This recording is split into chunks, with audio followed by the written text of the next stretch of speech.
We are very proud of India because they don't do immature things. We have a very solid relationship with India. अस्सलामुअलैकुम viewers, this is me your host Simra and you are watching my YouTube channel. और इस वक्त हमारे साथ doctor Abhishek Mishra ji ने join किया है। Thank you so much sir. आपके पास बहुत ज़्यादा नॉलेज होता है तो हम लफ्ज़ों में तो एक्सप्लेन नहीं कर सकते हैं। हमारे व्यूवर्स आपको देखना बहुत पसंद करते हैं और आपको हमेशा अप्रिशिएट भी करते हैं, आपकी नॉलेज की बहुत तारीफ भी करते हैं। और सबसे बड़ी बात कि सर का अपना भी यूट्यूब चैनल है, बहुत ज़बरदस्त रिव्यूज़ देते हैं। Thank you so much sir, वक्त निकालने के लिए बहुत बहुत शुक्रिया आपका। नमस्ते, सलाम, आदाब, सत श्री अकाल, वनक्कम, good evening, good morning and thank you Nimra ji for inviting me and for hosting me. It's always a pleasure to be on your show. आप जब भी बुलाती हैं बहुत अच्छा लगता है। आप स्वयं भी बहुत अच्छा कार्य कर रही हैं, हम आपके कार्य के बहुत बड़े प्रशंसक स्वयं हैं। So it's a pleasure. Thank you so much Abhishek ji. और आज हम बात करेंगे इंडिया और कनाडा के बारे में, इंडिया वर्सेस कनाडा। वैसे तो पूरी दुनिया ट्रूडो से प्रूफ मांग रही है कि भाई प्रूफ दो, जो तुम एलिगेशंस लगा रहे हो उनका सबूत दो। वहीं पर ही बांग्लादेश से बहुत बड़ी स्टेटमेंट आ गई है। बांग्लादेश के फॉरेन मिनिस्टर ने बोला है कि we are proud of you India. India तो कभी इमेच्योर चीजें कर ही नहीं सकता। हमें पूरा यकीन है भारत के ऊपर और हम भारत के साथ खड़े हैं।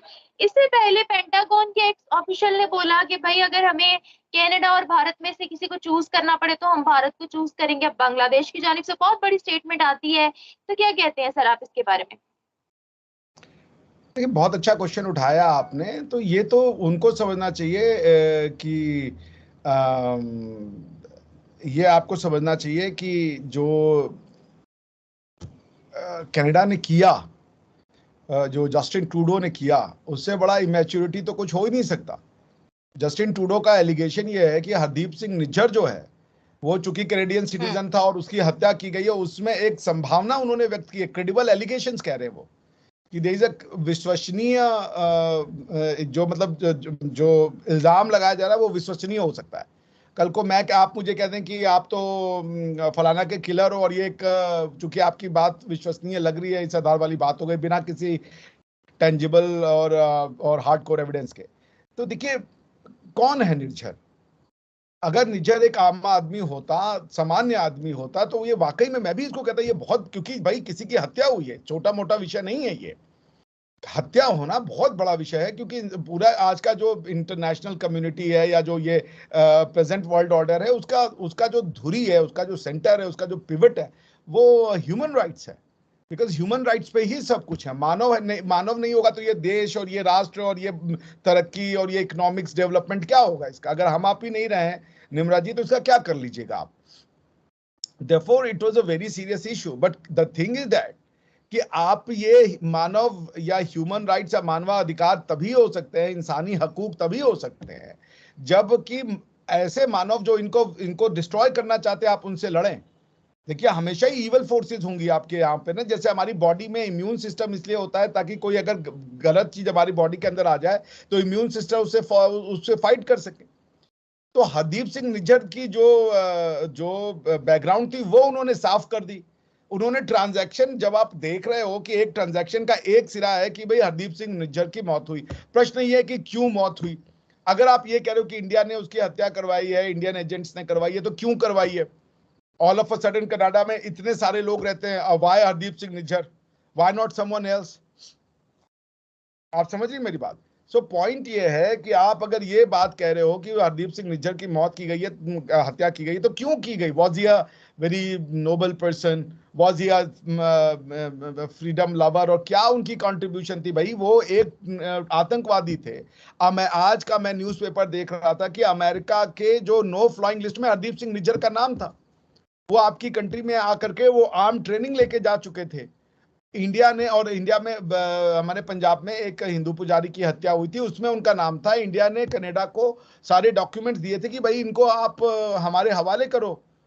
But Canada can not become a safe haven. मैंने पिछले बार भी कहा, कई जगह भी कहा, और मेरी ये बात तो बाद में पेंटागन के एक अधिकारी माइकल नूबिर ने कही कि भाई ये क्या नाम है, हरदीप सिंह निज्जर उतना ही एक प्लम्बर था जितना कि ओसामा बिन लादेन एक मैकेनिकल इंजीनियर था। तो ये डबल स्टैंडर्ड नहीं चलेगा कि भाई मार दिया, ये वाला ट्रांजैक्शन रख लो, बाकी क्यों मारा, उसकी क्या एंटीसीडेंट है, उसकी क्या हिस्ट्री है, ये आप नहीं बताओ दुनिया को। अमेरिका के नो फ्लाइंग लिस्ट पे हरदीप सिंह निज्जर, इंडिया ने 4-4 बार कहा कि इसको एक्स्ट्राडाइट करो, ये हमारे यहाँ पे हत्याएं करवा रहा है, तो आप कह रहे हो नहीं, आपने उस पर कान बंद कर रखे हैं। कनाडा में जो एक आज तक का सबसे बड़ा आतंकवादी घटना जो हुआ था, वो कनिष्क बॉम्बिंग हुआ था 1985 में, वो इन्होंने ही करवाया था, जो खालिस्तानी समर्थक हैं।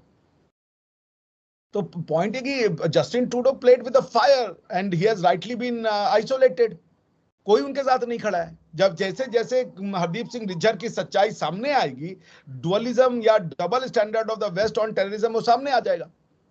ये कोई संत था, महात्मा था, कौन से इसके बड़े कारनामे थे भाई, जो ये बड़ा जबरदस्त काम कर रहा था, कोई पीस के लिए, किसी और चीज के लिए, मानवता के लिए, साइंटिस्ट था, स्पेस रिसर्च था, कौन था ये? आप रिलीजन के आड़ में जस्ट बिकॉज कि आप एक कल को कोई मंदिर खोल दे, उसमें पुजारी बैठ करके वो लोगों को अफीम और ड्रग बांट रहा हो, तो उससे तो उसकी सजा कम नहीं हो जाएगी, उसका गुनाह कम नहीं हो जाएगा, उसका अपराध कम नहीं हो जाएगा। तो एक शराड क्रिएट कर दो कि हम भाई जत्थेदार है तो हम ये नहीं होगा। और इसमें मैं एक बात कहना चाहूंगा, हमारे सिख भाइयों को ना जोड़े इसमें, क्योंकि वो तो 90% जो 95% जो हमारे सिख में जो सॉरी कनाडा में जो हमारे सिख भाई बहन रहते हैं, वो तो हमसे भी ज्यादा इस देश के लिए प्यार करने वाले लोग हैं। तो इनका उनसे मत जोड़िए कि ये उनमें से एक है ना, वो बेचारे उनकी वजह से ये डर के रहते हैं, उनका नाम खराब हो जाता है। वो सिख कम्युनिटी का, आप जानते हैं सिख कम्युनिटी का क्या कंट्रीब्यूशन है दुनिया में?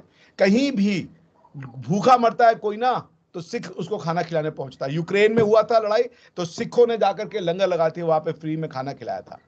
पूरे दुनिया में आप कहीं भूखी हो ना, अगर गुरुद्वारा हो, आप उस गुरुद्वारे में चले जाइए, आपसे ये नहीं पूछा जाएगा कि आपका धर्म क्या है, मजहब क्या है, आपकी जात क्या है, आपका पात क्या है, आपका रंग क्या है। आप अगर गुरुद्वारे में आ गई, वो आपको बिना खाना खिलाए नहीं भेजते हैं, और वो चाहे रात के 3 बजे जाए, सुबह के 3 बजे जाए, सुबह के दोपहर के 3 बजे जाए, जब भी जाए आपको लंगर छकने का मिलेगा। ये मैं जानता हूं, मैंने गुरुद्वारे में खाना खाया कई बार। तो सिख तो धर्म ही सेवा का नाम है, वो बेचारे ऐसे कामों में नहीं लिप्त होते।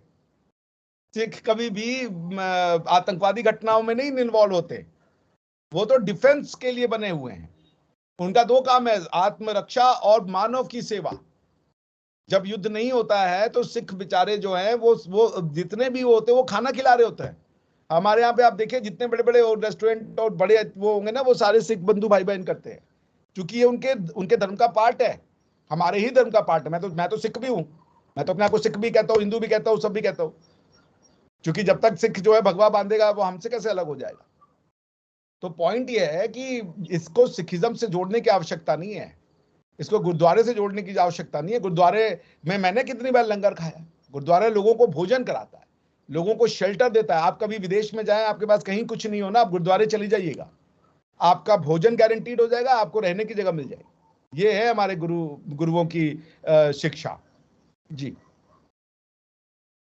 आपने बोला इसको सिखिज्म से ना जोड़े। अगर हम सर कनाडा की बात करते हैं अभिषेक जी, तो वहां पर खालिस्तान की तहरीक तो देखने को मिलती है हमें।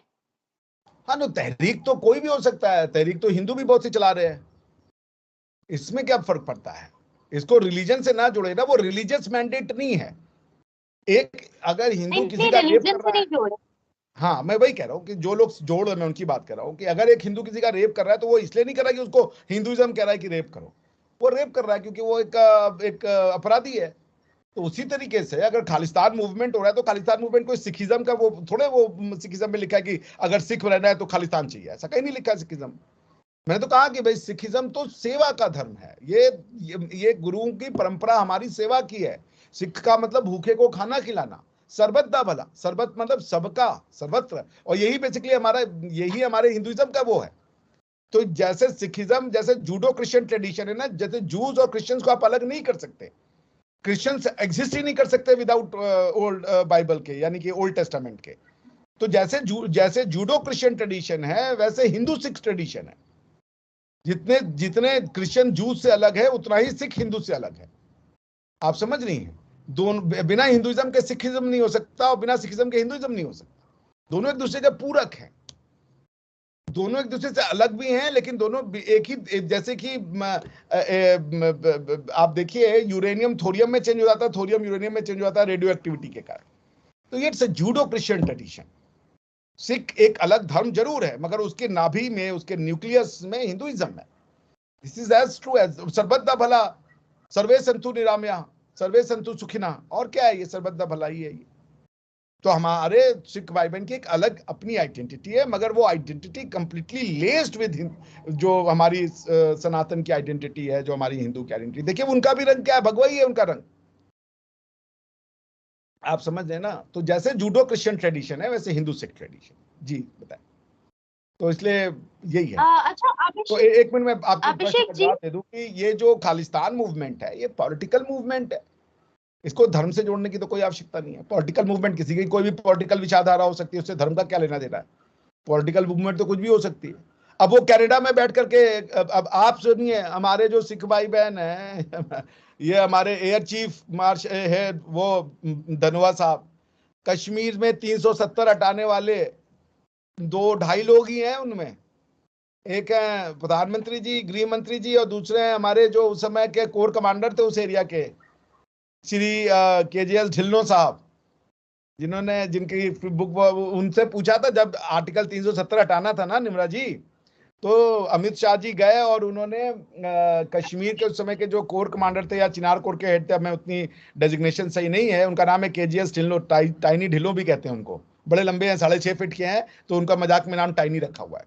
तो सुबह सुबह उनको गृह मंत्री जी ने अपने कश्मीर में बुलाया, श्रीनगर में। उनको फोन आया रात को 2:30 बजे कि होम मिनिस्टर साहब पूछ रहे हैं आप क्या खाएंगे।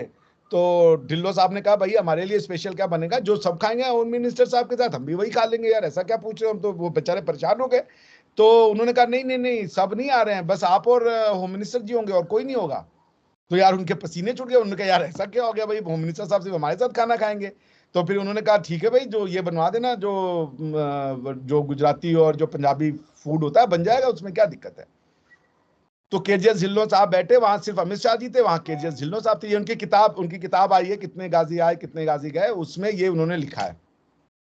उन्होंने कहा, चीफ वो होम मिनिस्टर साहब ने उनसे पूछा कि भाई ऐसा है कि अगर हम 370 हटा दें तो क्या होगा कश्मीर में, कितनी मौतें हो जाएंगी, क्या कोई मरेगा, क्या इसका रिपरकशन होगा। तो उन्होंने कहा कुछ नहीं होगा, इसकी गारंटी मैं दे रहा हूं, क्योंकि कश्मीर की जिम्मेदारी सुरक्षा की, ये मेरे इलाके एक पत्ता नहीं हिलेगा, ये मैं आपको वो कह रहा हूं। तो उन्होंने कहा कि भाई क्या करूं फिर मैं, आप क्या सलाह देंगे, मैं ये करूं ये डिक्लेरेशन। तो उन्होंने कहा कि देखिए होम मिनिस्टर साहब, गृह मंत्री जी, यदि किसी को हिस्ट्री लिखना है तो किसी को हिस्ट्री बनाना भी पड़ेगा। तो फिर होम मिनिस्टर जो अमित शाह जी थे, वो उन्होंने कहा बस ठीक है, बात खत्म हो गई, ये लोग अलग अलग चलेगा। फिर किसी ने सांस तक नहीं ली, ना इन्होंने बताया किसी को, ना उन्होंने बताया किसी को। जब ये एक्शन हो गया, इनको फोन किया कि भाई आज आज रिपील हो रहा है, केजीएस ढिल्लों साहब ने कमान संभाली, ये है सिख हमारे। तो 370 हटाइए, हमारे सिख भाई बंधु के बिना कैसे आप हटवा देंगे। तो they are part of the system, कुछ है उसमें, हर जगह पे होते हैं, जिसे कहते हैं सड़े हुए अंडे, you know. So it's a part of the game, her society में मिलते हैं। आप भी जानती हैं पाकिस्तान में कई बहुत अच्छे लोग हैं, बहुत अच्छे लोग भी हैं पाकिस्तान में, कुछ बुरे लोग भी हैं। सारे पाकिस्तानी तो बुरे नहीं है ना, ये तो आप भी कहेंगी। पाकिस्तान में अच्छे लोग भी हैं, बुरे लोग भी हैं। उसी तरीके से हमारे यहाँ भी कुछ अच्छे हैं कुछ बुरे हैं। तो ये बहुत हैंडफुल हैं जो ये खालिस्तानी मूवमेंट चला रहे हैं। हमारे मेजॉरिटी सिख भाई बहन जो है, प्रधानमंत्री सिख 10 साल, भारत की टोटल 70 साल की जो अभी प्राइम मिनिस्टरशिप का हिस्ट्री है, 70-75 साल का, उसमें 10 साल तो हमारे सिख जो प्रधानमंत्री हैं, डॉक्टर मनमोहन सिंह जी, जिनकी दुनिया में इज्जत थी, कैम्ब्रिज और ऑक्सफोर्ड, मतलब वो मुझे बिल क्लिंटन कहता था कि मैं दुनिया में अगर किसी आदमी का सबसे ज्यादा रिस्पेक्ट करता हूं वर्ल्ड लीडर में, तो वो मनमोहन सिंह जी का, क्योंकि उनके जैसा पढ़ा लिखा आदमी नहीं है। हमारे सेना के चीफ, मतलब कई साल तक लगातार सिख भाई सिक्की बने हुए हैं। अभी बीजीएस धनोआ साहब थे, जिन्होंने इनके क्या नाम है, जब इन गवर्नमेंट ऑफ इंडिया ने राइफल्स लिया था उस समय धनोआ साहब हमारे चीफ थे। तो चीफ जस्टिस ऑफ इंडिया रह चुके हैं जस्टिस केहर साहब। प्रेसिडेंट ऑफ इंडिया कई बार रह चुके हैं, ज्ञानी जैल सिंह रह चुके हैं, जो कि वो मतलब सिख थे। तो इट्स हमारे समाज का ही हिस्सा है, बस और कुछ नहीं है। तो कुछ उसमें हाँ हैंडफुल हैं, मुश्किल से हैंडफुल, उनके ऊपर आप न जाए। जी। अभिषेक जी, इंडिया की और कनाडा की कंट्रोवर्सी तो पूरी दुनिया के मीडिया ने दिखाई है। तो क्या लगता है आपको कि क्यों इतना इन्वॉल्व है पूरी दुनिया ही इस कॉन्फ्लिक्ट के अंदर, या यूं कह लें कि क्यों पूरी दुनिया चाहती है कि जो एलिगेशंस लगाए गए हैं उसका प्रूफ भी तो दो, क्यों खड़ी है भारत के साथ पूरी दुनिया? और एक और सवाल आपसे पूछना चाहूंगी कि ट्रूडो की जानिब से ये एलिगेशंस क्यों लगाई गई भारत पर ही? ट्रूडो की पार्टी जो है उनको समर्थन प्राप्त है खालिस्तान समर्थित लोगों का, तो वोट बैंक है उनका ना, एक तो ये रीजन है। जो भी है, भले 1% हो भाई, आप जो पॉलिटिशियन होता है जो ट्रूली डेमोक्रेसी में विश्वास करता है, वो अपने एक एक वोट के लिए मरता है, उसके लिए एक वोट से जीत हार हो जाती है, गवर्नमेंट आती है और जाती है। तो जो खालिस्तान समर्थक हैं वो उनको वोट देते हैं, उनका एक बहुत बड़ा चंक है वोट का, तो वो उसके लिए वो अपनी कॉन्स्टिट्यूएंसी के लिए वो बात कर रहे हैं, तो वो उनको करना चाहिए वो बात। लेकिन उनको ये देखना चाहिए जस्टिन ट्रूडो साहब को कि आपकी जो कॉन्स्टिट्यूएंसी है कहीं वो क्रिमिनल्स की तो नहीं है। जस्ट बिकॉज आपको क्रिमिनल का वोट मिल रहा है तो आप क्राइम के साथ तो नहीं खड़े हो जाएंगे ना। हरदीप सिंह निज्जर साहब कोई बड़े visionary politician, thinker, constitutionalist, lawyer, medical professional ऐसे तो कुछ भी नहीं थे ना। उनकी तो अब तो तस्वीरें सामने आ गई हैं। अब तो वो ट्रेनिंग देते हुए AK-47 के साथ फायर करते हुए, ये सब करते हुए दिख रहे हैं। वो अमेरिका की नो फ्लाइंग लिस्ट में निज्जर साहब का नाम हासिल है। तो ये तो ट्रूडो साहब को समझना पड़ेगा कि जो वो कर रहे हैं वो सही नहीं है किसी भी तरीके से। उन्होंने अपनी कॉन्स्टिट्यूएंसी के लिए ये पंगे लिए, लेकिन वो ट्रांजैक्शन का सिर्फ एक पार्ट बता रहे हैं कि भाई उनको गोली मारी गई। वो ये नहीं बता रहे हैं कि उनको गोली इसलिए मारी गई क्योंकि उनका जो एक गैंग राइवलरी चलता है उसमें उन्होंने गवर्नमेंट ऑफ इंडिया को खींच लिया, क्योंकि भाई देश से प्यार करने वाले लोग भी क्या तो ये हैं उन्होंने उनके। G20 का बदला तो नहीं निकाला? G20 का बदला तो नहीं निकाला? क्योंकि अगर कनाडा के अखबार की बात करें तो वहां पर भी ये खबर छपी थी कि where was Canada in G20। ये तो G20 पहले में कनाडा का कुछ इस तरह से रिप्रेजेंटेशन रहा नहीं है, तो कहीं उस बात का बदला तो नहीं निकाला जा रहा? बिल्कुल ये बिल्कुल निकाला जा सकता है, क्योंकि उन्होंने G20 में भी ये लॉबिंग करने की कोशिश की थी इसी मुद्दे पे, क्योंकि जब वो आए थे उस समय तो उनकी हत्या की जा चुकी थी। तो उन्होंने जो बायलैटरल में जो साइडलाइंस पे बायलैटरल्स किए, उन्होंने अमेरिका से लेकर के यूके से लेकर के जो 5 आइज है, यानी 5 आइज का मतलब है United states of America, United kingdom, New Zealand, Australia and Canada, इनसे भी बातचीत करी कि भाई देखो ऐसा ऐसा हुआ है, इन्होंने मार दिया हमारे यहाँ। कोई उनके साथ नहीं गया, no one took side of Justin Trudeau. लोगों ने कहा कि because it could have been a main point कि ये डालो G20 के जो ज्वाइंट डिक्लेरेशन आया उसमें ये बात डालो कि इंडिया ने जो है ये एक ह्यूमन राइट्स वायलेशन किया है। It could have been a point for breaking down of the entire joint declaration, but he couldn't succeed, क्योंकि दुनिया को पता था कि इंडिया का ये काम ही नहीं है। भारत ही है जो दुनिया में मानवता की बात करता है। भारत की तो फिलॉसफी है वसुधैव कुटुंबकम। हमने जो G20 ऑर्गेनाइज कराई उसका तो जो टैग लाइन था वो ये था, one world one family and one nation, one या ऐसे फ्यूचर। कुछ था। One future, sorry, thank you so much. तो one world one family one future, ये तो हमारा टैग लाइन था। लेकिन भारत को अगर जिंदा रहना है, मानवता की बात तब तक ही हो सकती है जब तक दानव मानव पे हावी ना हो जाए। आपको अपनी सुरक्षा तो करनी पड़ेगी ना। तो उसके लिए अगर कोई आदमी भारत की एकता, अखंडता और संप्रभुता पे अटैक कर रहा है और कनाडा सेफ हेवन बन रहा है, तो ये तो आपको सोचना पड़ेगा कि वेस्ट का जो दुश्मन है वो तो टेररिस्ट है, लेकिन इंडिया का जो दुश्मन है वो freedom of speech and expression exercise कर रहा है। ये डबल स्टैंडर्ड नहीं चलेगा, और इंडिया ने डबल स्टैंडर्ड दुनिया के सामने ला दिया। तो पहला दिन तो जस्टिन ट्रूडो के नाम रहा, बाकी के सारे दिन तो इंडिया एड अ फील्ड है। इंडिया ने उनको चारों खाने चित्त कर दिया ट्रूडो साहब के साथ। पेंटागन ने पोज कर दिया, एक ब्लिंकन साहब का थोड़ा बहुत सपोर्ट में आया, हालांकि उन्होंने ये कहा कि हाँ भाई इन्वेस्टिगेशन होना चाहिए, we are looking it with concern. तो मैं भी होता तो मैं भी कहता हाँ भाई इन्वेस्टिगेशन तो करो, क्योंकि तुम तो क्रेडिबल एलिगेशन लगा रहे हो, क्रेडिबल एविडेंस तो दे नहीं रहे हो तुम। तो हम भी यही कहते हैं कि भाई इन्वेस्टिगेशन करो, इवन इंडिया भी कहता है इन्वेस्टिगेशन करो। मगर अभिषेक जी, ये तो भारत की और कनाडा की कंट्रोवर्सी है ना, वर्ल्ड क्यों इसमें घुस रही है? हर कोई क्यों भारत का साथ दे रहा है? अभी बांग्लादेश ने बहुत बड़ी स्टेटमेंट दी है, ये मैं वीडियो के शुरू में भी लगाऊंगी कि उनके फॉरेन मिनिस्टर ने किस तरह से भारत का साथ दिया है। तो वर्ल्ड को क्या मिल रहा है इस कॉन्स्पिरेसी में या इस कंट्रोवर्सी में घुसकर? नहीं, ये वर्ल्ड की नहीं है, ये वेस्ट वर्सेस रेस्ट की बात हो गई है। Global north versus global south हो गया है।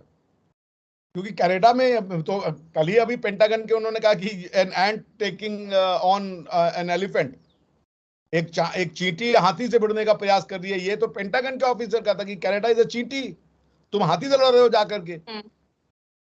कनाडा की जो टोटल पॉपुलेशन है वो कितनी है आपको पता है? कुछ आइडिया है आपको? मैं आपको बता देता हूं कि कनाडा का पॉपुलेशन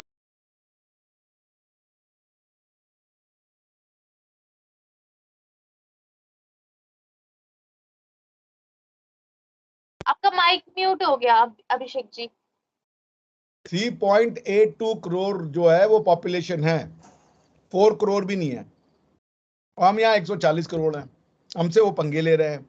वो $1.5 ट्रिलियन की इकोनॉमी है, हम $4 ट्रिलियन की इकोनॉमी है। साइज में भी हम उनसे, इकोनॉमिक साइज में भी बड़े हैं। तो भाई आप, और वो भी हम तो आपको साइज से हम बड़ा छोटा नहीं मानते किसी को, हम तो उनका भी सम्मान करते हैं जितना हम किसी और का करते हैं। लेकिन आपने ट्रांजैक्शन का सिर्फ एक हिस्सा है। ये तो वही बात हुई कि किसी रेपिस्ट का आप हत्या कर दीजिए तो उसकी रेप वाली बात ना बता के खाली ये करो कि यार उसकी हत्या हो गई, उसकी हत्या हो गई। ये भी तो बताओ कि उसने रेप किया है। आप समझ रहे मेरी बात? तो ये वही था, एक क्रिमिनल को मार्टर बनाने की कोशिश की गई, एक आतंकवादी को शहीद बताने की कोशिश की गई। And rightly the world has called it, क्योंकि इंडिया को आज दुनिया को दिखाना था कि आप आतंकवाद के साथ हैं, एक्सट्रीमिज्म के साथ हैं या मानवता के साथ है। तो बांग्लादेश मानवता के साथ खड़ा हुआ, इवन अमेरिका मानवता के साथ खड़ा हो गया। आज कौन खड़ा है कनाडा के साथ? कौन खड़ा है? कोई नहीं खड़ा है। पेंटागन ने उनको रिफ्यूट कर दिया। ब्रिटिश कोलंबिया के प्राइम मिनिस्टर ने भी ये कह दिया कि ये जो कह रहा है ट्रूडो, इसका कोई वो नहीं है आधार, क्योंकि ये क्रेडिबल एलिगेशन की बात कर रहा है, क्रेडिबल एविडेंस की बात कर ही नहीं रहा ये बंदा। तो इवन उनके जो यहाँ के लोग नहीं खड़े हैं भाई। Even Canada is not standing by with Justin Trudeau's share, I would say it is puerile action, it is out and out a puerile action. बचपना जिसको आप कह लीजिए कि हमारी पूछ नहीं हुई, हमारी पूछ नहीं हुई, हम freedom of speech and expression का, तो भैया सब कुछ freedom of speech. Death through Israel, freedom of speech and expression. Juice की हत्या, freedom of speech and expression. कुछ तो मतलब सैनिटी की बात करो ना यार। कोई हत्या करने वाला freedom of speech and expression करेगा? आज कनाडा ने सुबह सुबह मैंने देखा निमरा जी कि ये ना अपने उसी जहाँ के, ये जिस गुरुद्वारा जैसे पवित्र स्थान को आप भी बदनाम कर रहा था, उसके जत्थेदार थे वहां पे ना, बकायदा इंडियन जो वो थे डिप्लोमेट्स, उनकी फोटो लगी हुई थी कि ये हत्यारे हैं। इंडियन डिप्लोमेट्स की फोटो लगा रखी थी उन्होंने, आज उतार दिया सब। अब हो गई freedom of speech and expression, घुस गया वो हवा सारा का सारा। अगर आप सही थे तो लगाए रखो फ्रीडम ऑफ स्पीच। मतलब आप हमारे जो डिप्लोमेट्स थे उनकी लाइफ के साथ खेल रहे थे आप। तो और वो एक है वहां पे गुरपतवंत सिंह पन्नू, वो बोल रहा था कि हिंदुओं कनाडा छोड़ दो, हम तो सिख हैं और हम ये है वो है। हमारे दोनों भाइयों के बीच में हमारा तो रोटी बेटी का रास्ता है भाई। हमारे कितने दोस्तों ने सिख लड़कियों से शादी की और हमारे कितने यहाँ के जो लड़कियां उन्होंने सिखों से शादी की है। तो हमारा तो रोटी बेटी का नाता, हम तो एक परिवार के लोग हैं जी। बिल्कुल सही अभिषेक जी। देखते हैं कि क्या ट्रूडो साहब के पास कुछ प्रूफ्स मिलते हैं, सबूत मिलते हैं या नहीं मिलते। फिर फर्दर इस चीज पर डिस्कशन करेंगे, इस टॉपिक पर डिस्कशन करेंगे जैसे ही कोई लेटेस्ट न्यूज आती है। Thank you so much Abhishek जी। आपने कनाडा और भारत के कॉन्फ्लिक्ट को, कंट्रोवर्सी को लोगों के सामने रखा, उसके लिए बहुत बहुत शुक्रिया। और यहीं पर इस प्रोग्राम को एंड करती हूँ, फिर मिलेंगे एक नई वीडियो के साथ। तब तक के लिए खुदा हाफिज। Thank you so much. Thank you so much.